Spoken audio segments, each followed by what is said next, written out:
allow me to set the stage for this week's episode. It's, I don't know, April, May. You got your previews catalog. You're excited about what's coming out. You're looking forward to the summer titles. You get to the Marvel section. There it is. Summer event. It's 8 issues long. It's got 6 tie-in miniseries. It also floods into 6 or 7 regular monthly titles. You're like, do I want to read this? Is this a story that I need to be a part of? You're looking and you're seeing, okay, 5 of the books that I read are going to get sucked into this event. And on top of that, 3 characters that I love have 3-issue miniseries also tied directly in, rather than just putting it into regular continuity of my book. You're going, I don't know about this. Let's keep flipping through the previews. And then you get to DC, and guess what? There's a summer event. But DC is different. This time, they've decided to cross over in a multi-part story all of your books. There's a main story, but there's also crossover parts that you get. Now you're like, do I get the whole story, get the whole crossover? Do I just read my 3 or 4 monthly titles and just not know what the hell is going on because I didn't jump into the event all the way? Now, your mileage may vary on your reaction to seeing that in your previews, but I think it's safe to say that the summer event, summer crossover, big annual story, these are just things that happen all the time now. That's what we're going to talk about this week. Well stated. I don't even know how to, Well, question. You're definitely right. There definitely is a summer event. Aren't there just like events all the time though now? Isn't it like Absolutely. all year round? Okay, yes. I'm just making sure I'm not losing my mind because I feel like it's honestly like summer event to winter event to spring event. So like we have events constantly going on. If you don't like large like line spanning events, maybe superhero comics from Marvel and DC are maybe that's just not your thing. Like they're not going away. I'm super excited for like this massive verse spinoff, and it's like 3 books and super massive, a one shot, and that's it. Like that's perfect. But all I need. Well, so I want to talk this week about events, and that was the thing I kind of proposed to Dave to talk about. And how I kind of got on this is I recently subscribed to Sketch.com, which is like a really in-depth website dedicated to the comic industry and all that kind of stuff. And I really like that kind of behind the scenes stuff. So I listened to the podcast off panel, and I subscribed to this newsletter to read it now. And I was reading one of the articles. It was David Harper's the guy who runs Sketch and does the podcast, but he was doing an interview, which I thought was interesting, with Kieran Gillen, who's doing the Avengers Eternals X-Men crossover this summer, and also with Josh Williamson, who I've praised on the DC side. I'm reading some DC, but I'm not reading probably as much as I used to in the past. But I praise him because, much like a Jeff Johns, he's very into the lore and all that kind of stuff, and I like trust him as a writer. And he's doing the Dark Crisis event right now. And they were doing this sit down interview, and it was like a really good interview. But there was one quote I just want to read, and it really like soured me when I read it. And the quote was from this is not something that happens often. Matt soured. This is from Josh Williamson. So he's talking about the emotionality of Dark Crisis and the emotions that come from it.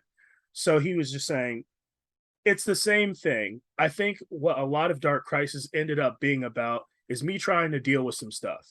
I killed the Justice League in the Prelude issue. We all know this isn't going to stick. We all know this, but you have to go in there like, and Kieran cuts him off and says, "What, spoilers? Ha ha ha ha." So when I read this quote, it confirmed something that I've known all along, but in reading it in print. And that's that these events are BS. We all know it's going to happen. You're going to kill the Huh? Justice League. We all knew they were going to come back. There's no stakes. And this is what me and Dave have talked about a lot, is like, we feel that there's no stakes. Honestly, at this point, if they killed a character and kept them off the board for like 10 years, I would be happy with that. I Shades of Grey. understand that these are superhero comics and characters have to, I don't know, this is what's been ingrained in us, that superhero comics characters have to come back. I mean, outside of Uncle Ben, I don't know who else, everyone else has come back in some form or fashion. And like, this is confirming just some things that I've known, and I try to not be like overly cynical about stuff, but why would I invest in something if there's literally no stakes and it's just going to change? I mean, it's the summer event or the line wide crossover, or just like whatever you want to call it, the big story that affects every book that they publish. Those things are just like summer blockbuster movies. Like, you know what you're getting into when you go to see a new Jurassic Park movie. You're there to eat popcorn and watch dinosaurs doing cool dinosaur stuff. And that's what you get with these big summer events. To your point, there's no stakes. There's going to be there will be some sort of temporary status quo that changes. A character will die for a period of time or become depowered or whatever. Like, something happens that drastically changes the landscape of Marvel Comics or comics for a period of time until they eventually undo it with the next event or in that character's own little pocket of the universe out on its own. But yeah, there's no stakes because you're just there for the entertainment of it. Really, it is really kind of like lowest common denominator storytelling in a way, because it's popcorn reading, like a popcorn movie. So that's a fair point. And I think the amount of time is more so what kind of discourages me, because like, I'm not going to use the MCU for, I'm not going to use that, but like you said Jurassic Park.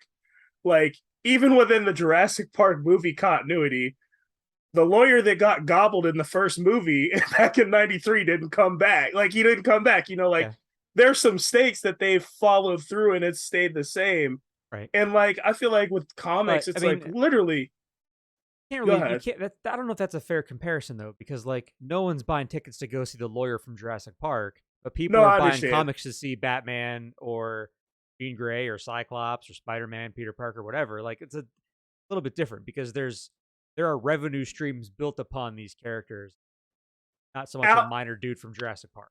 okay, Alan Grant, who's aged, and Ian Malcolm, who in the new ones, it's not like they're new characters. Like, within that universe, there's that continuity even amongst Jurassic Park. Sure, sure. Even And with these new movies, they're still playing off of the old yeah, I continuity. mean, With these, I didn't make that comparison for it to be a direct one-to-one comparison. I'm just saying, for the type of story, the type of entertainment that you're going for. If you're going to see a big summer blockbuster movie, you're not going for the in-depth storytelling and the stakes. You're going for big set pieces, explosions, big monsters, whatever. I don't know. You're looking for more surface level entertainment. I feel like the big events in comics are that type of story. Big surface level entertaining story with no stakes. Nothing's gonna stick that comes out of this. It's gonna really like changing fundamentally of a character type, unless you're DC and you're retconning everything. Different conversation that we had like a week ago. do you feel like in the past those events did? Do you feel like in the past those events, what came out of the event did stick though, and You carried know, on for a little bit? Like, even for like, you can go back before I was even yeah, in no, comics, like when you were I younger. know, and I actually was thinking about this earlier, because I knew this was going to come up, and I had a feeling you were going to ask me that in some capacity. So I did give this a little thought already, and the answer that I come up with is don't know. And the reason that I don't know is that when I was a kid, I read Infinity Gauntlet for the time. That thing blew me away. Like, I was absolutely floored like watching Thanos kill all of these super. Like I remember he put an impenetrable um glass or like solid over Cyclops' head, and Cyclops killed optic blast. It bounced around, and I was like, "Oh my god!" Like it was insane. But it might have just felt so big and crazy and real and like it had consequences.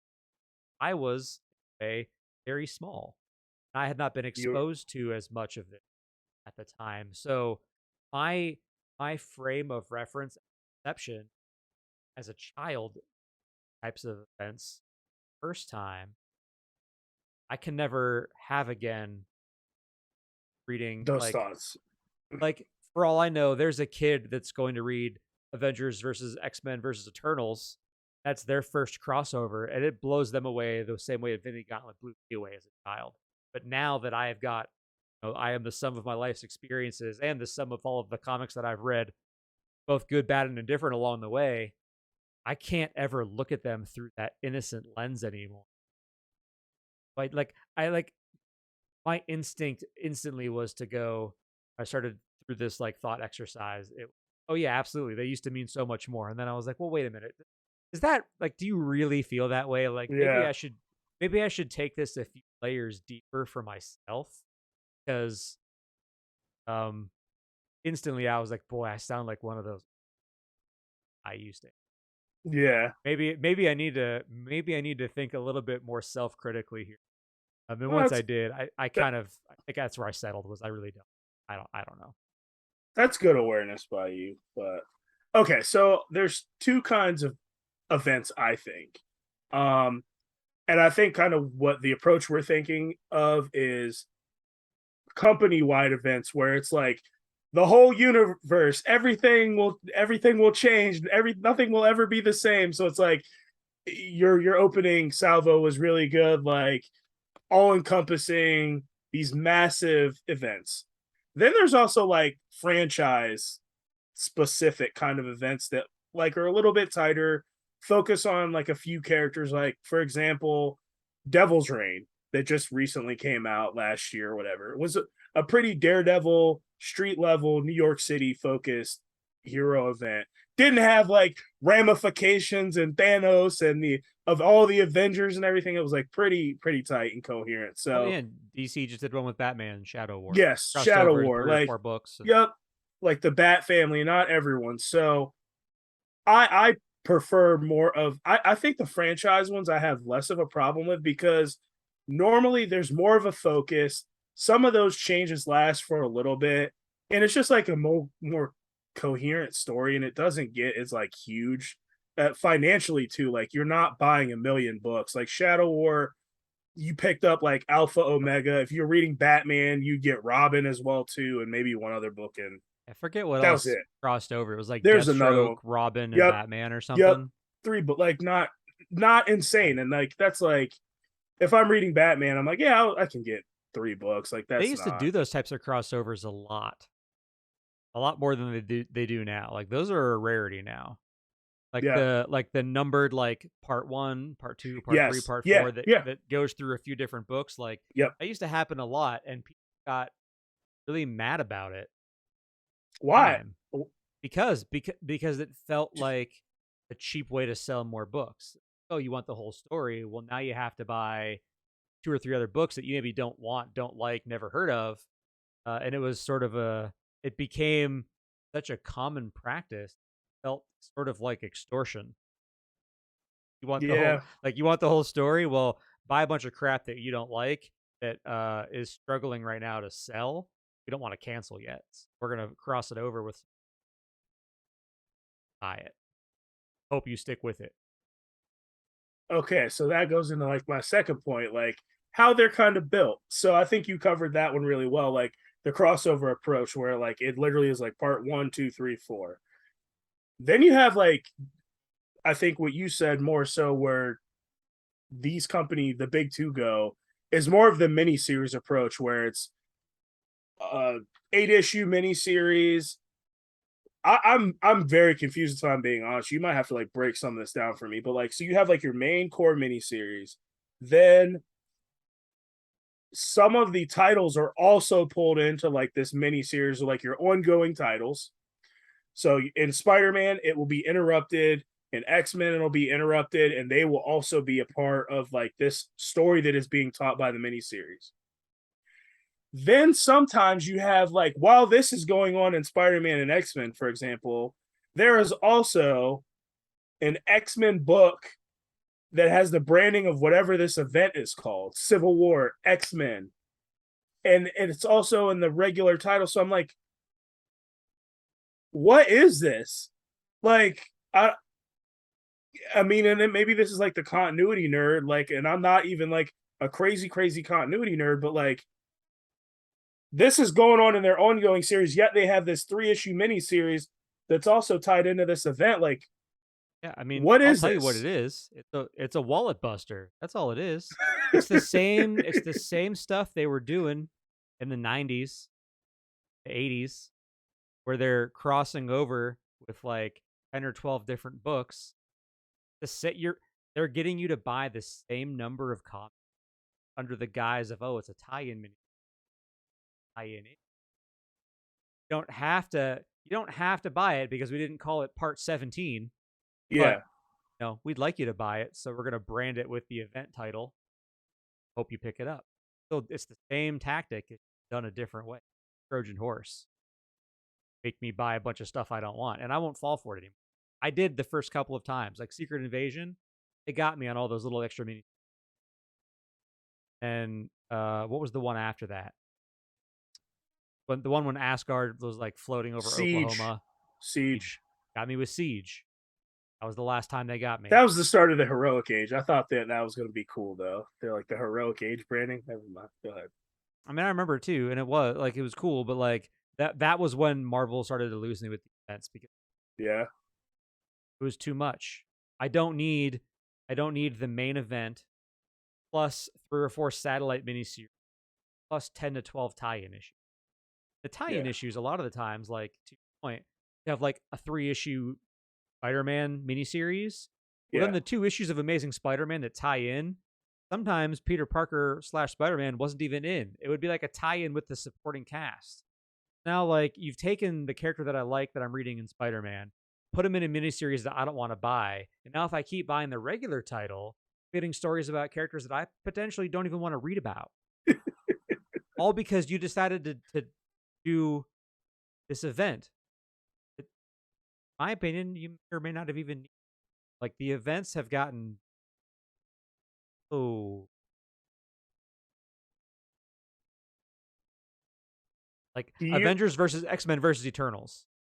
Yeah, I don't care about the X-Men not at anymore. all. I've never Yep. cared about the Eternals. I still haven't seen that stupid movie. Those are stupid characters. Quit trying to force Eternals down my throat, Marvel. I'm not interested. Bad. Move on. Move on. I want Will you? You kind of answered my question. I was like, will you? it. Will you give it like? Nope. Okay, all right, I'm not gonna pick it up. Dude, okay. I only read 3 Marvel books a month right now. Yeah, I'm down no, to 3. yeah, no, no. I get it. I get it. 3 Marvel and Uh, 1 DC. The big 2 have to do a whole lot to win my favor back. yeah. I'm digging Dark Crisis, and now they've retconned it to be Dark Crisis on Infinite Earths because I don't think the book is selling particularly well, and I think that's why Can't it was imagine why. rebranded. Yeah, and I don't think it's a horrible book either, and the art is fantastic. Like that's why I kind of on it is like the art. The story's not bad. Like Joshua Williamson, I think is telling a decent story, but I think people are just cynical and burnt out. And like I mean, people were not pre-ordering this book. Like I asked my LCS guy, and I asked some other listen to some podcasts, and comic shops were like, yeah, we normally get like 50 pre-orders for like these kind of events. Like the one guy's like, yeah, for Dark Crisis, we have 4 people that have pre-ordered. Like people are just done. They're done with it, man. You Like, know, I was reading 3 DC books. I was reading Green Lantern, Justice League, Batman. and Green Lantern was bad, and they killed it after 12 issues. That was a mercy kill. It was not gonna get any better. I'm sure of it. Um, and I liked reading Justice League because I have a passing interest in a lot of DC characters, but not enough to read their solo books. But I Yes. get enough.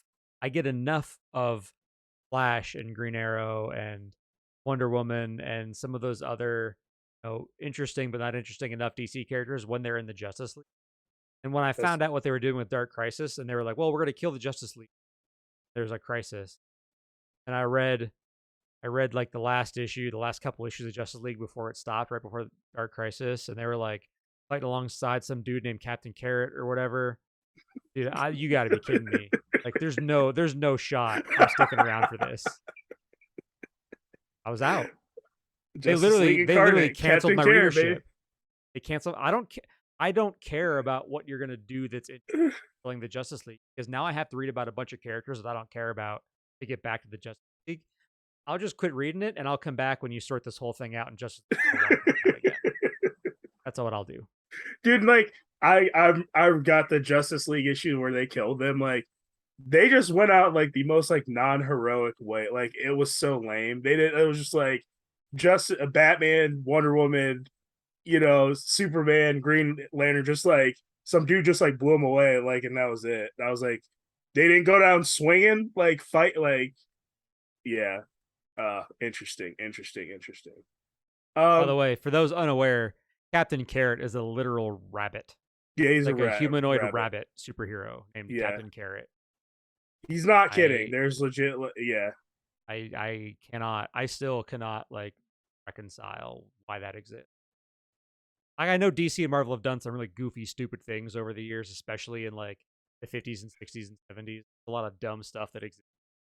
Just because it exists doesn't mean you have to bring it back and use it now. Like, ironically, you can just let it stay in the past. No one would care or even know. So I kind of want to get some of your quick thoughts, like I always do, on Okay. some events. Uh, I think these are good events, so I kind of want to see what Dave has to say. So I've never read. I'm just going to pair these two together. 1984 Secret Wars, first crossover event, and then 1985 Crisis on Infinite Earths. I have read Crisis on Infinite Earths. It was a long time ago. I didn't particularly know as much about DC as I know now, but I thought that event was really interesting. I think combining those Earths and coming up with a new continuity, like I thought it was pretty engaging. For even when I read it back then, it was like 20 years old. I probably read it around like 2005, so it was, it had been some time. But I have never read Secret Wars. I kind of know what happens. That's something I need to We're talking about rectify. like the original Secret War, right? 1984, yeah, the original one. I need to rectify that at some point. But I don't know if you had any thoughts on those two. When I first got into comics, that was first got into comics this after Crisis. First started reading comics. Okay. No, it's probably 5 or 6 years after. Okay. And I heard nothing but bad things about it from people, so I never bothered. Really Never interesting. bothered. People did not like Okay. it at the time. I don't Yeah. think. Not fans of what they did. At least the people that I was talking to. I don't know. And I was a Got kid, you. so like, adult says not good. I don't read. Got you. Like, it was an easy decision for me, and I never went back to it because I don't care enough. Got you. Um, Secret War, never read that either. All right. Fair enough. One that I know you have read, which is like my Sorry. first event. Marvel Civil War, baby. I think this is the standard for like Marvel events in like kind of this modern era. I've heard mixed things, like people are mixed on Civil War. I will say one of the things that I think you are 100% right on. I enjoyed Civil War, and for events, I mainly kind of just get the main series, and that's kind of it. Now, there might be something that I miss, and I'm like, they've summarized it in one line. You keep it moving. You have to read Civil War, Amazing Spider-Man, Captain America, and Iron Man, like for this event, for you to like understand what goes on. Like you're doing a huge disservice to yourself. Absolutely. Our buddy Sheridan, he sat down and read everything. He read all the tie-ins, good, bad, or indifferent, and it was a lot. He did. It was like took him a whole summer, but he absolutely loved it. And he's like, dude, you understand the story so much more when you read all that. But that kind of goes back to Dave's point about they tell you you don't have to read this stuff, but you really do have to read this stuff. And maybe not to the level that Sheridan went, but like Amazing Spider-Man is essential. You have no idea. Like it breathes so much more life into that story. Captain America 25, that's the death of Captain America. Like you just you have to read those issues. Like I don't know why they're not collected in this hardcover. Like that stuff is essential. It should have been in there, in my because they opinion. collected all that other stuff in separate trade paperbacks, so you Yeah, can buy all those exactly, too. exactly. Because F you, that's why. Yeah. So, I mean, I loved Civil War. I thought yeah, that was. I took a brief sabbatical from comics due to financial reasons for a while there. makes sense. And Civil War was one of the things that brought me back in. Uh, yeah, Rightly I so. was. Um, it was really like it was really raw, and it was something different. Yep. And like the superhero fighting another superhero trope laid out and done in a way that was so interesting.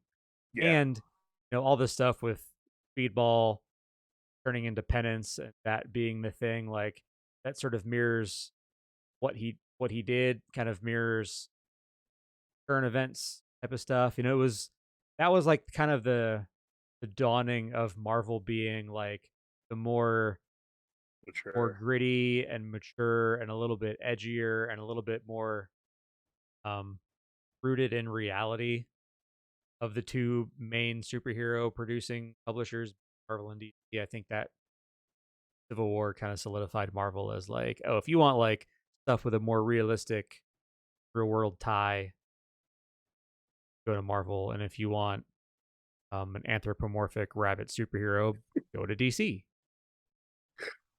Most important question: who was right, Cap or Iron Man? Obviously, Captain America was right. I agree. Iron You know Man, me but so well. You don't yeah, even have to no, ask me that question. they did write it in a compelling way though. Like I can understand Iron Man's thinking, like what he was trying to do, but Captain America was Yeah, no, ultimately I right. can't. Wrong. Okay, okay, But you know me. yeah, yeah, I know. Dave's stuck in his way. He can't see the other side. Okay, Whoa. whew. Whoa. Not what I meant. All right, this one Dave put me on because he knew my passion and area of passion. But we haven't talked about this one for a while. I don't know how he feels about it, but this was three events, but I consider it one event.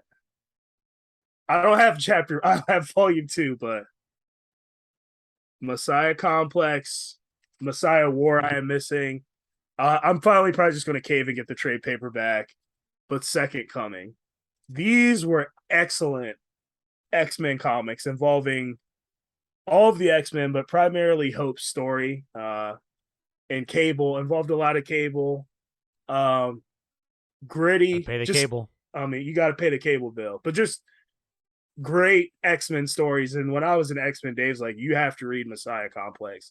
He's like, you got to read all this stuff. And then I was in comics when Second Coming came out, and I got everything that came with that. I love that story, so I need to revisit those for sure. I absolutely love those.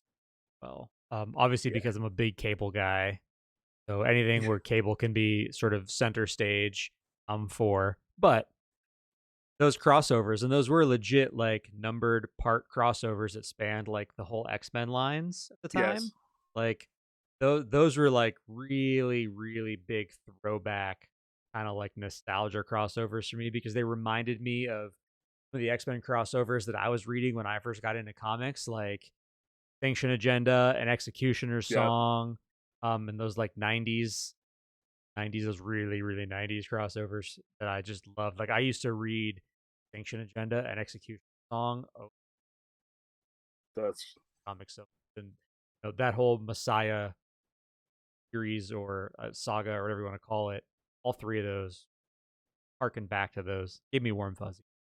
that's good. You Two. remember?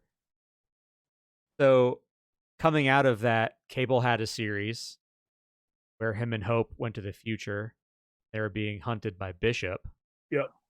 I remember I was hunting as well during that time because I was collecting 3.75-inch Marvel Legends figures like Okay. crazy.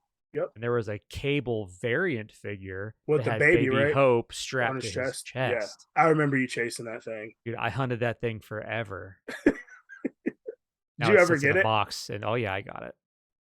Of course you gotta.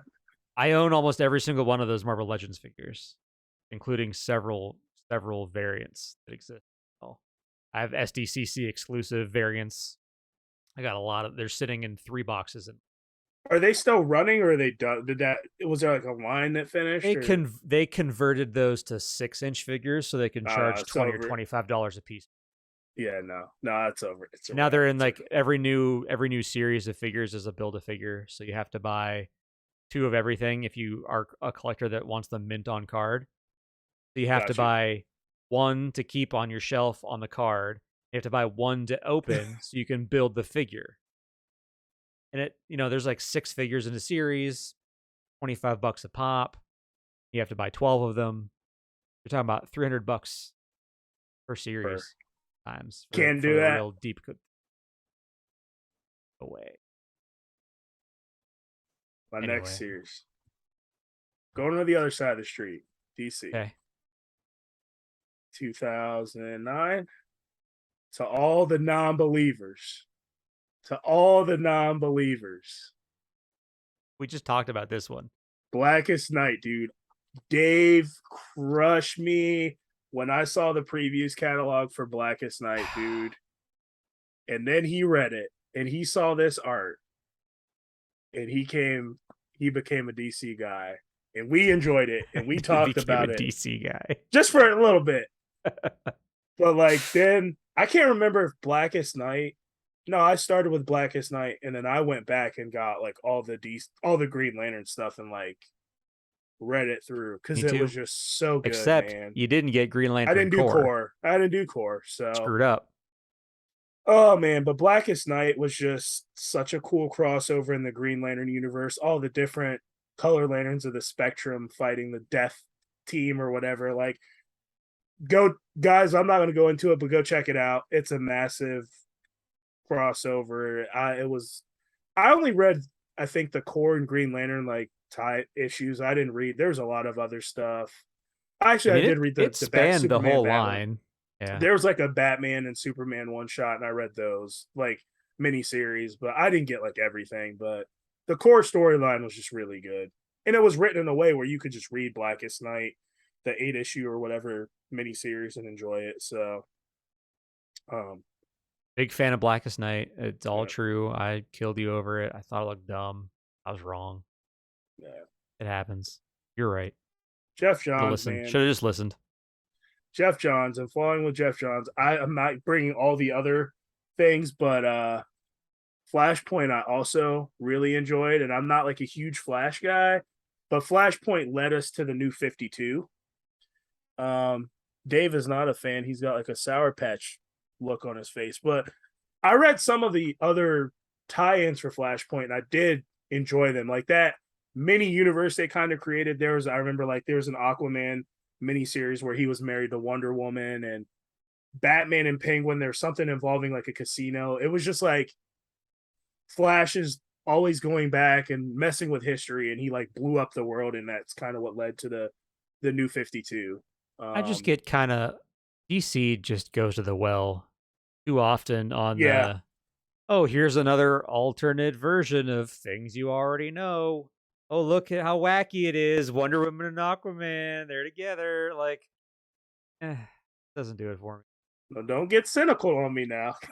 Don't get cynical, because like this was me as a little kid. I was 20 years old, but this was all new to me. So don't get cynical now. I was that little kid. I know you can, but I'm just saying that was me being that little kid. Like I hadn't seen this stuff before, so that was my first, like, universe altering thing. And then I did like I went back and read Crisis, and I mean some of that stuff is cool. Don't get me wrong, some of that stuff is cool. It's just like DC specifically. Yeah, goes to the well for that.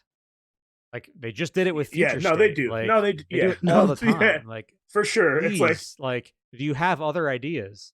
That's what about a anthropomorphic horse superhero? Have we tried that out? the Something comics. different.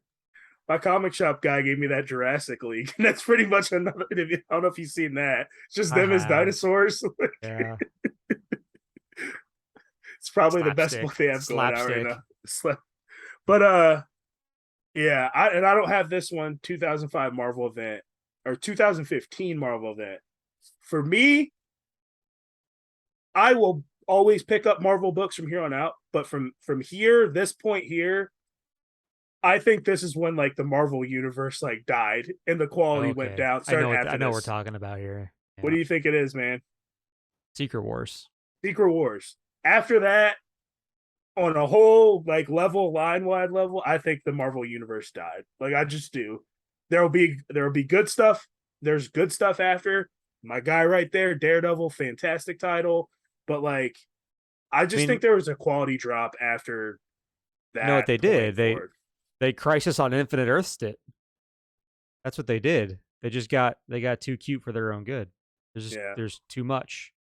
Yeah. They Like, folded in the ultimate line and like yeah, it was just that's it was too much. much. And I don't love Doctor Doom as a villain. But I thought like the lead up to Secret Wars, I thought they were doing something interesting with Doom that wasn't just Reed Richards bad magic. And um it felt sort of squandered. Like you're telling me that like we gave this man like godlike power and the best he could do was to just like make Pangea but for the multiverse. Like I just don't I just didn't it just felt so I don't want to say it felt flat, but it really fell short of what I thought the setup was going to take me to. Yeah. Um, you know, you're right. Like it hasn't. I haven't cared about an event since then. That's for sure. So after that, when I kind of got back into comics in 2020, I thought King in Black was actually a pretty good event. Once again, though, was not a universe altering event. It was a character specific event focused on Venom. I thought Donny Cates's Venom run was really good. Um, and coming out of that event, you had a new status quo, at least in the Venom title universe that came out of that, which is still living on. And that's kind of all I can ask for. Granted, it's only been 2 years, but at least they're continuing on and they haven't rebooted it already or changed it within 2 years. You're shaking your head. Why didn't you like King in Black? When they let Bendis retcon that character in Guardians of the Galaxy, that character has been in a tailspin in terms of what Venom is and like you had Yeah, the explain. So, absolute perfect counter Spider-Man. You had the anti-Spider-Man for all intents and purposes. You had this entity that hated Peter Parker for rejecting it, and it bonds with somebody that also hates Peter Parker. You've got this entity of pure hate and vengeance. All it wants to do is get back at Peter Parker. So we decided that we would retcon it into an insane space hero, fate, from another planet. And now there's like this king that also controls a I you have lost the plot on Venom. Absolutely. He was the top of the Spider-Man villain stable and could have stayed there forever. Now it is such a shell of its former self. There was that weird period of time where Flash was Venom and he was like a secret agent. And he was in the Guardians of the Galaxy. Now, I liked Agent Venom too. dude, I don't understand why they've decided that being the best Spider-Man villain was somehow not enough. We needed to turn the symbiote into a hero that went insane because it got too far away from its. I I I almost stopped reading Guardians when that happened. Ooh, ooh. That All right. is, and I can't believe this didn't come up when we were talking retcons, because that is unequivocally the worst retcon that I've ever experienced. When did Bendis? You said Bendis did this in Guardians. Like, what do you know approximately, Lynn? Like, what series? It was in the first run that he did, Okay. took over after Abnett and Lanning left the book. Okay, and like Agent Venom and all that stuff followed after that, like when Flash Thompson was. No, I You don't remember? don't Okay. think so. I Oh, think good. Flash was already Venom before that, and Okay. then he went with Guardians face because Bendis also put the Thing.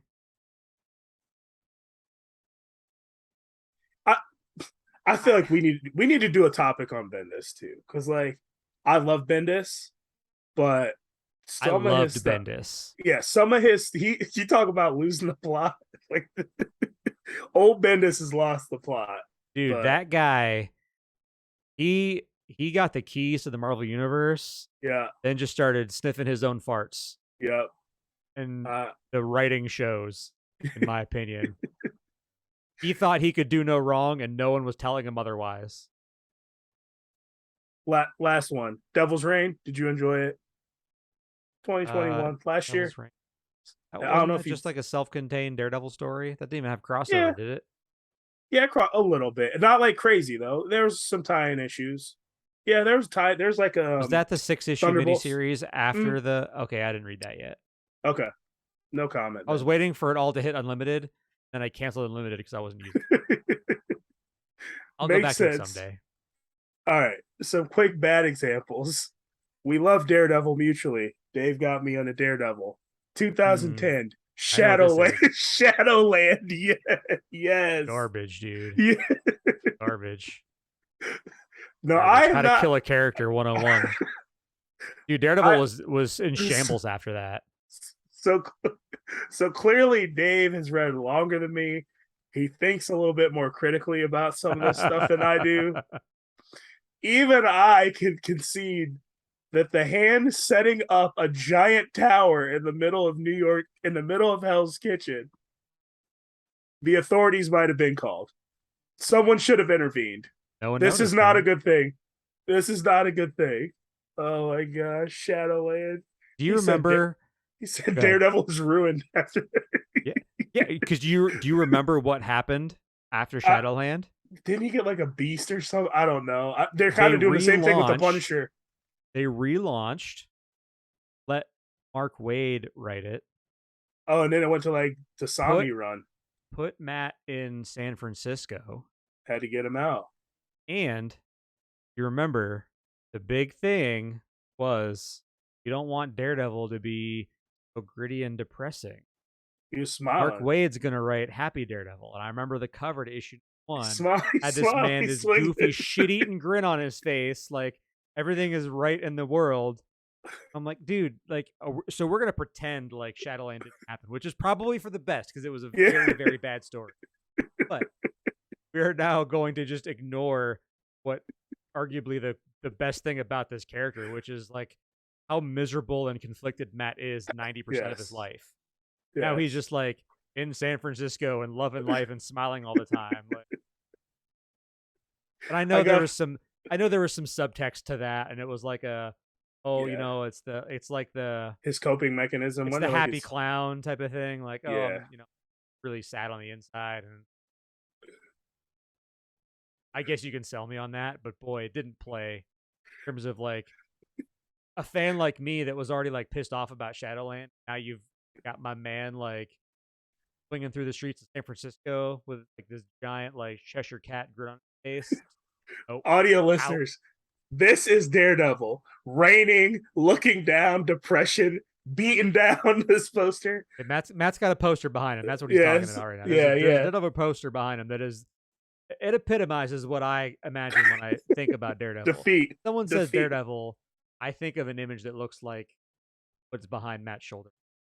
That's and if podcast listeners look up the Mark Waid Daredevil to see what Dave's talking about. Happy, smiling, grinning. That was in the solicitation. Like it was Yeah. in the solicitation. They're like, "Oh, It's the Matt's cover. happy now and he's smiling and he's having a good time and life is great." Life isn't great. I read Shadowland. It's not great. Followed up with another classic in 2011. One of my favorite guilty pleasure, probably Marvel event. Oh, Fear itself is so bad. that was terrible. You want to talk about like no lasting ramifications? Dude, the art was good. The first 5 issues were all right. The last, someone turned into a giant Thor, or Odin's brother turns into a giant serpent, and there's a serpent fight, and I'm like, how did this guy turn it? What? It tied over into everything too. Like it was everywhere. It was so bad, but I loved it. And then we talk about ramifications of the event. So everything happens. You think Bucky dies, and the end of the event, something Thor's hammer gets broken or something. Cap's shield gets broken. Then they had 3 books at the end that was when they started the point era. So there was 7.1, 0.2, 0.3. Cap shield gets fixed. Bucky's back. It just everything that happened in the event. It was nothing happened. Nothing happened. Meaningless. It was incredible. It was meaningless. Love it. Love it. Do you remember what happened in 2014's Original Sin? I just remember I was mad after. I just remember Nick Fury got put on the moon, like when he was a watcher. Hey man, when you really need to get rid of the white Nick Fury, and you want the black Nick Fury to be your Nick Fury, you just ship the other guy to the moon. And he's the man on the wall now. What's the man on the wall? I don't know. We just made that up. Get out of here, White Fury. We don't need you. That was honestly, so true. I mean, Black Fury's cooler. I actually kind of prefer Black Fury. It makes sense to have like non-powered White Fury who was in World War II, still kicking around, running shield. Like, let his son do Furying now. Fine. I need to add on that convoluted series Battle Scars. I don't know if you remember that, how they explain the Black Nick Fury into the universe. Like he's I don't care. Oh yeah. Yeah. Like don't read it, but yes. I accept it based on the fact that Samuel L. Jackson is in the MCU. Yes. So why not? It's good. It's whatever, man. I've lost my want Marvel to be what I want Marvel to be. Yeah, and that's a safe place to be, man. That's all you can like. You read the stuff that's good, and you pass on everything else, and that's the best way to live. Original Sin. I took issue with that because of what they did to the Watcher, man. He got popped right in the eye, like the first couple issues. They took his eye. Dead. Took his eye. Yeah. Popped him. Yeah. They finally they were exposing everyone's sins or whatever. That was what it was about. Ridiculous. They finally wrapped up that, the dude, the eyeball dude, I forget his name. The villain that had the eye in Original Sin. Yeah. Vaguely. He was just an eyeball. Yeah. Like his head is an eyeball. Yeah. That guy's story got wrapped up in Avengers. I was flipping through the issues because I saw some of them got put on Unlimited, and Avengers 50 he was in. I was like, who's this? Is this the eyeball guy from Original Sin? Okay. And he still knew everyone's sins. All right. Still had all that knowledge. So I guess it did count for something. Because Jason Aaron wanted to. All right. But Doom took care of that guy. He's not a problem anymore. Okay. 2020. I debated for months and months when I got my previews. And couldn't have been months, it had to have been weeks because you had to put an order in. But I debated, man, Dave, do I really want to get 26 X-Men issues? And then Oh, my savior Dave came in and he was like, I'll give you the codes and we can split them. oh, that was a bad decision. So we did halvesies on X of Swords. I think I made it. It was like 26 parts. I really think it is. I'm not even exaggerating.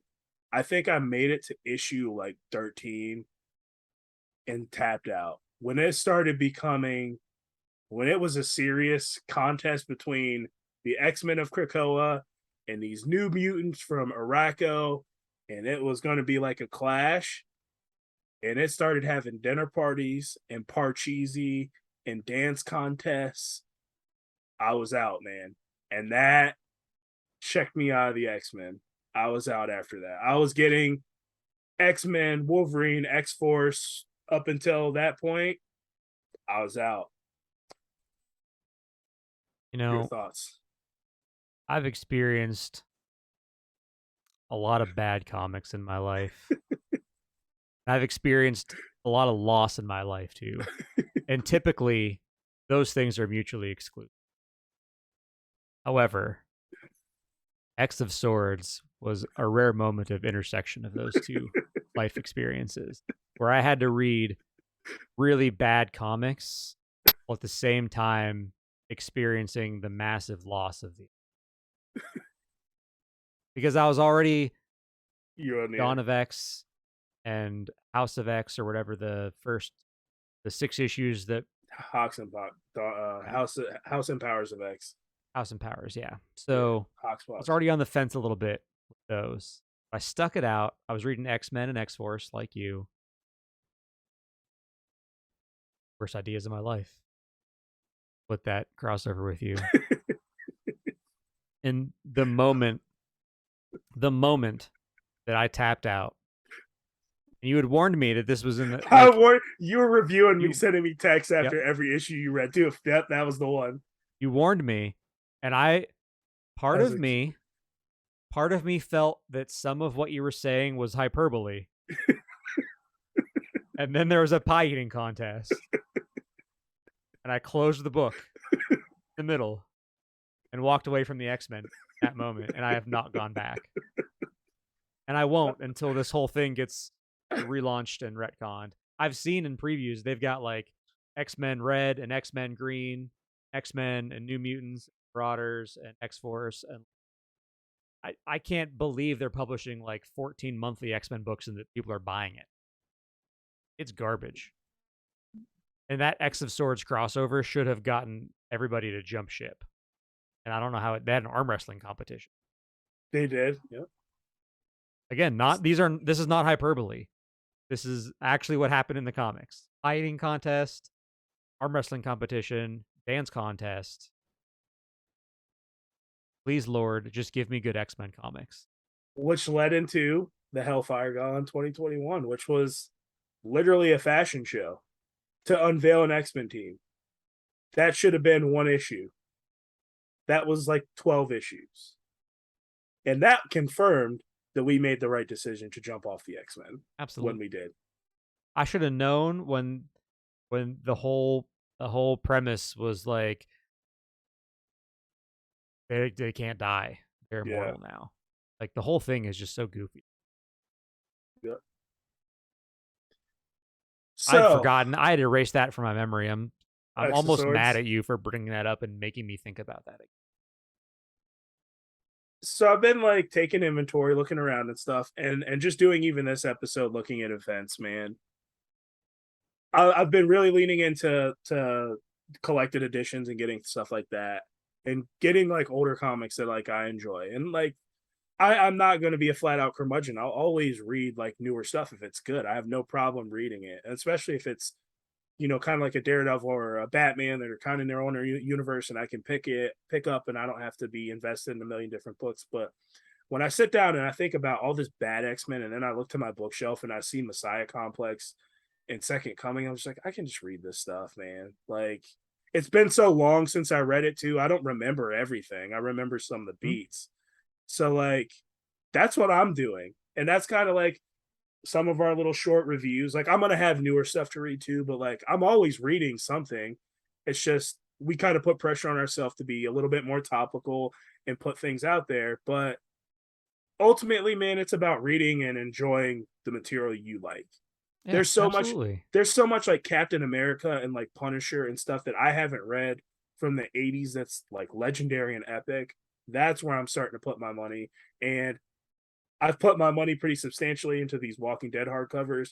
And the thing I'm like, instead of reading all this garbage Marvel and DC, I have said that I have wanted to reread Invincible for the longest time, and I'm going to do that. Yes.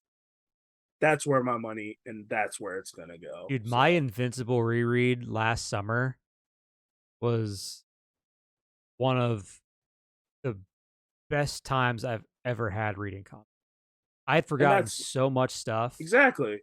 and I still went through so many of the same emotions that I did upon the first reading of the comics. It was just it solidified for me that that is the greatest super full stop, And that's what I period, want to do. end of story, end of discussion.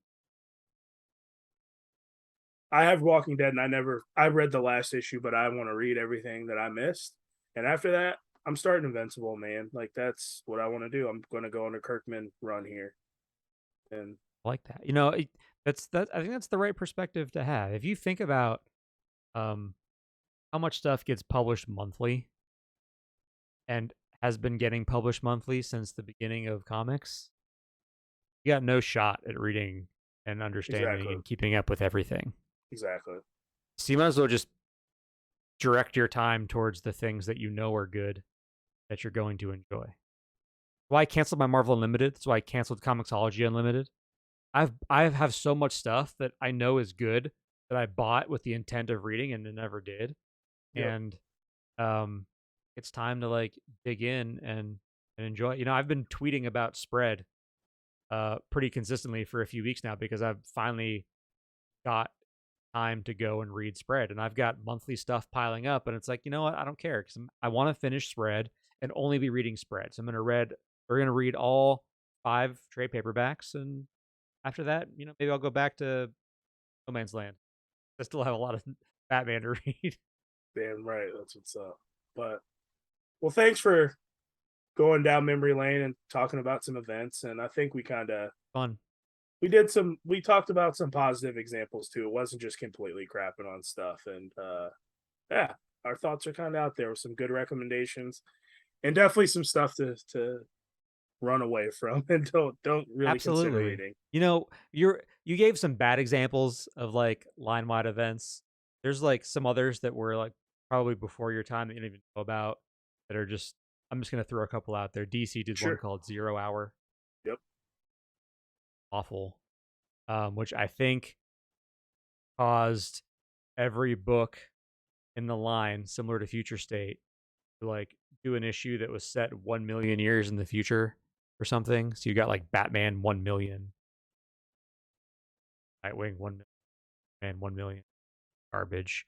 Marvel did a flashback thing one time where uh, every comic that month was issue -1, and it told an untold story from that character's past or something. Stupid cash grab type of stuff. It, those are the types of things that were happening that were really souring people in the crossover. That I didn't know any better and was buying up and reading and going, it wasn't very good. But I kept buying more until eventually I learned my lesson. But there is good stuff out there. And I think at the end of the day, what I'd love is for the people writing these crossover events, big summer events, to ask themselves if that's a story that they need to tell. It's up on my little message board. Is this a story you need to tell? And I feel like if DC and Marvel spent more time answering that question, not only would we get better crossover quality in terms of story, I think we'd also start to get a much tighter continuity within their full lines, because now we're telling story with intention and not with the intent of just selling more comics, doing something sensationalized like killing the Justice League for no good reason. And, you know, us as readers, we need to ask ourselves the question, the story that I need to read. And, you know, the last several years, the answer to that for me, no, because as we've said already, made the point abundantly clear, no consequences. If they don't reverberate within the line and make lasting change to these characters that we're reading, I don't need to invest in reading your summer event. That's sort of my final thoughts on the topic. Anything else you want to add?